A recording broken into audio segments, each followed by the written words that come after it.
Welcome in, everybody. This is your self-care staffing for Friday, July 24th, 2020. I am Lou Pascal. I'm the school social worker in the Manchester City Schools in Manchester, Tennessee. I'm here to remind you that you are your most important client. If you don't find a way to treat yourself that way, life will find a way to prompt you, and it probably won't be pretty.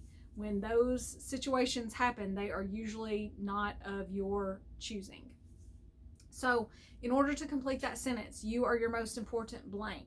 Just think about the roles that you play in your life. So if you are a teacher, school support personnel, administrator, social worker, school social worker, first responder, helping professional, medical professional, family member, so many roles that could have a word that could complete this sentence.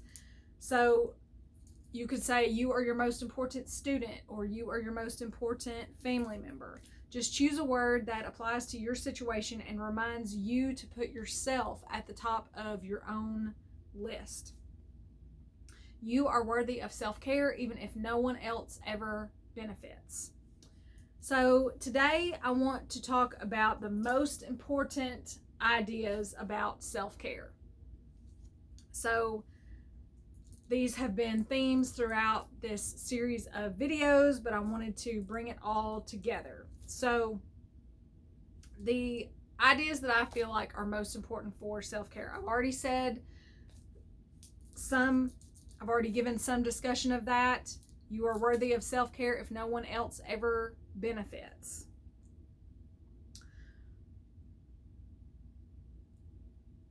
Self-care can be indulgent. It can be those pedicures. It can be taking a walk. It can be lighting a candle. But it can also be those things that you don't enjoy doing, but you know will serve you for the long term. It can be those things for which your future self will thank you. It's important to have things to look forward to in life. This is another idea, another important self-care idea. You can make a list. You can make a list of the things that you want to have or experience and start crossing those things off that list. That can be a very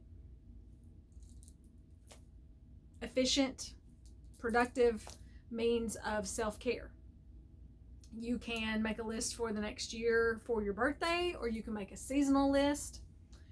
Another idea about self-care, as I've said many times, I feel like self-care should be individualized. Something that might be nurturing to me might not be nurturing to you. So that means that we need to have self-knowledge, and we do a lot of exploration to try to figure out what self-care practices work for us in our life.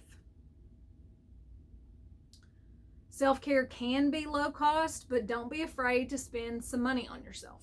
You work hard, and it's okay to spend some money, spend a little bit of money, spend a lot of money on caring for yourself, on nurturing yourself. Don't hurt yourself. Don't mess up your budget. Don't put yourself in a precarious financial position. But if you can responsibly spend some money on yourself for self-care, then I would encourage you to do that. A few more ideas about self-care that I think are really important. I think it's important to schedule self-care. If you're not a planner person, or you're not a calendar person,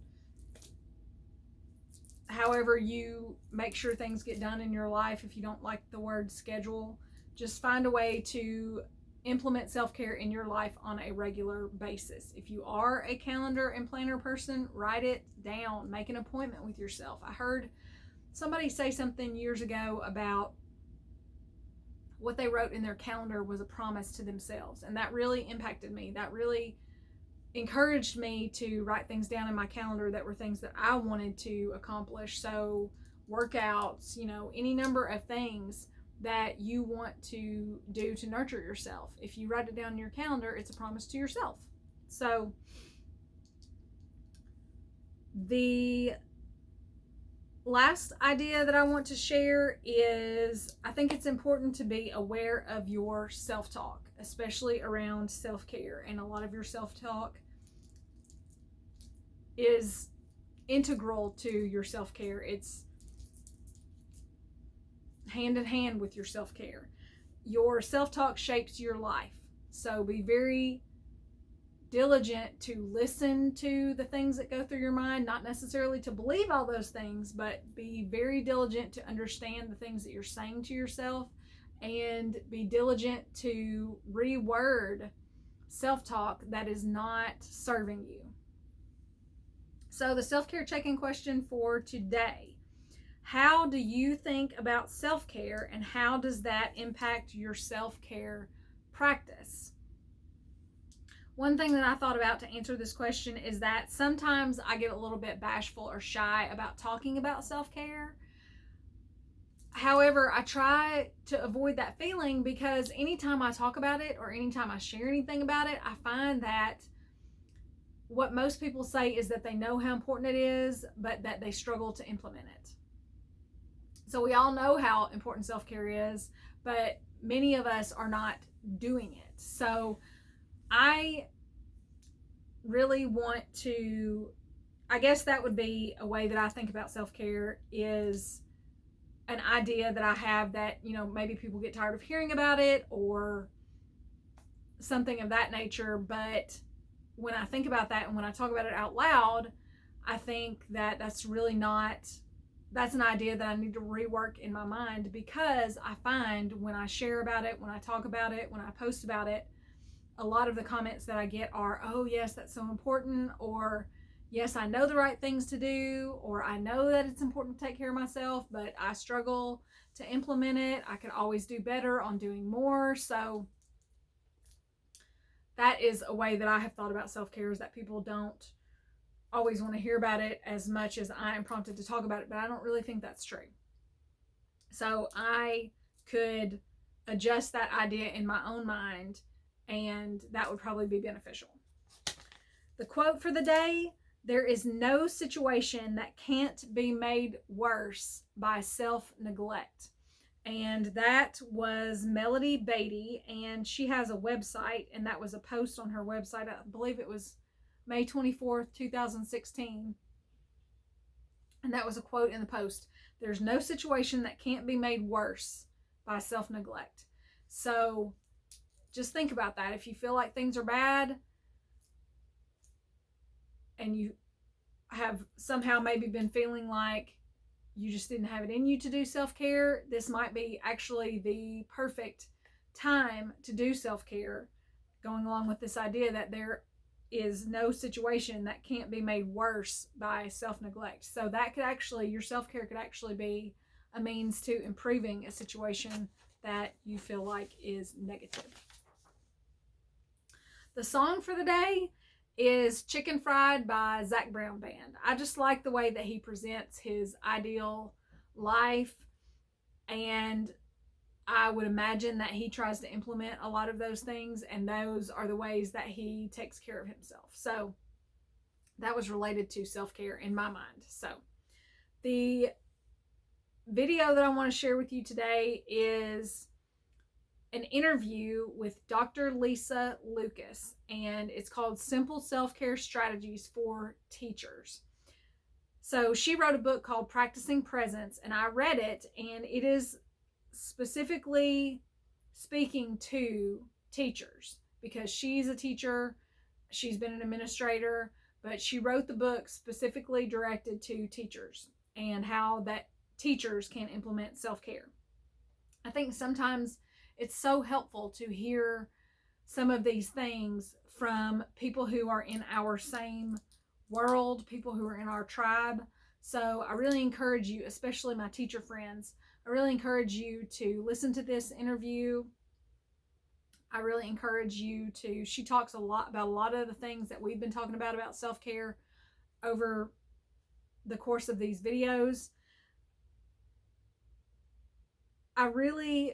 I don't know that any of us, even if we know when we're going back to school, I think this school year is going to be every school year can be different in different ways, in various ways.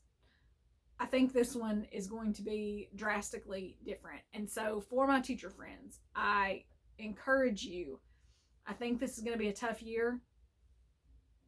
And I encourage you to find ways to implement self-care in your life. And I can recommend this book to you, Practicing Presence.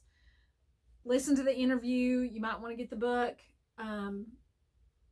Our teachers are, hands down, in my mind, some of the most important people in our culture. And I just encourage you to do whatever you can to implement self-care for this really unique time in our lives, and to do whatever you can to nurture yourself as we walk through this. So I will put all of that in the description. I will put the things that I've mentioned. I also, in the description, have a link to a self-care menu. It's got 100 ideas for self-care. It's a free download at my Teachers Pay Teacher store. There's also the link for my Teachers Pay Teacher store, because there is a template there for a self-care plan if you need that. I wanted to do this video today as a way of bookending this series. I'm not sure what will come next. I'm not sure if it will be possible to do videos on a regular basis once we head back to school in person. So I just wanted to sort of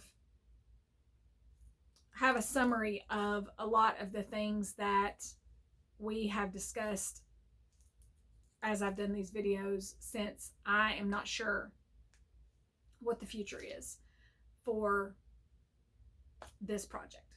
So for all of you that have watched the videos, I appreciate you. If you want to be aware of when I post content on self-care, please subscribe. And if all hearts and minds are clear, again, I appreciate you all for watching any of these videos that you have watched. And for all of my school people, I hope that the school year is really calm and peaceful for you, and that you find ways to nurture yourself as we go through this experience.